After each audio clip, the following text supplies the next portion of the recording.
President-elect Donald Trump, in one of his calmer moments, sparring with the media this week in his first post-election news conference, at times blasting a couple of media outlets for their reporting on what he called a fake story, and perhaps giving a vivid preview of his relationship to come with the White House press corps. Let's bring in our media panel. Judith Miller, Pulitzer Prize-winning investigative reporter, author, and Fox News contributor. Lynn Sweet is with us, Washington bureau chief for the Chicago Sun-Times. Good to see you both. Lynn, look, BuzzFeed discredited itself by publishing the contents of the salacious, unverified report.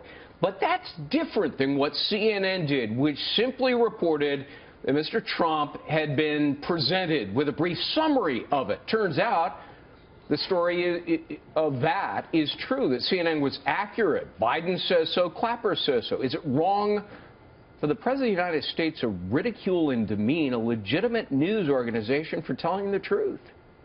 Well, I think we know the answer to that. Thank you for asking, and I bet both of you are going to agree. Of course, you should stick to the facts, and I know Jim Acosta of CNN was trying to set the record straight at that press conference. Was he rude? So, I think I've been to a million press conferences in my life, and if you want, this is not even close to rude. I come up from Chicago press conferences. Okay, please.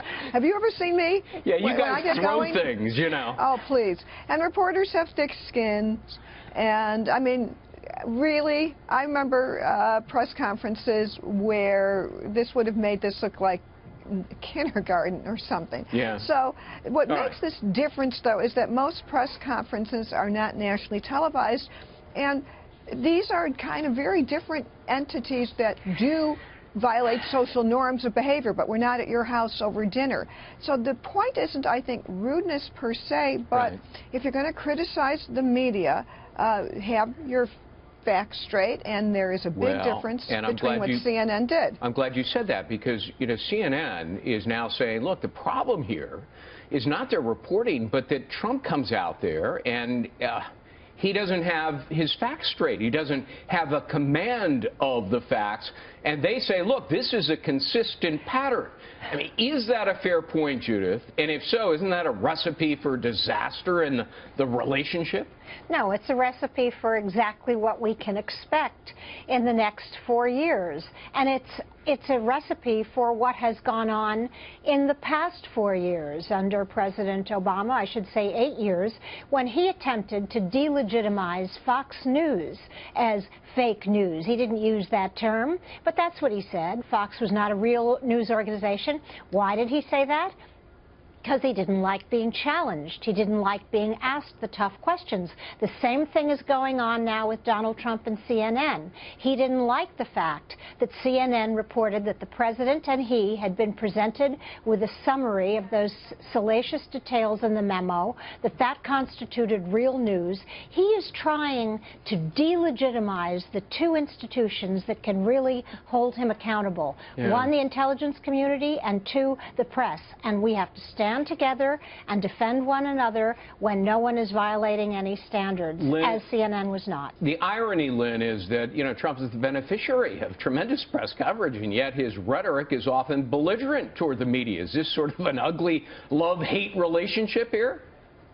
Well, I don't think it's neither love nor hate. I think it's a relationship in progress, and it's not obviously even-handed. Trump was able to, during the primary, command a pulpit partly because of ratings-fueled outlets that wanted him to call in and talk about anything and anything in the early days, without, I think, being properly challenged. And I say this across the board to everyone who got those early televised interviews, where it was kind of like, you know, fun and games when no one thought he was a serious candidate. Well, now he is going to be president a week from today. We will be covering his inauguration and swearing-in ceremonies. And you can only play against the press so long. And I say this, I think I said this the last time we're together.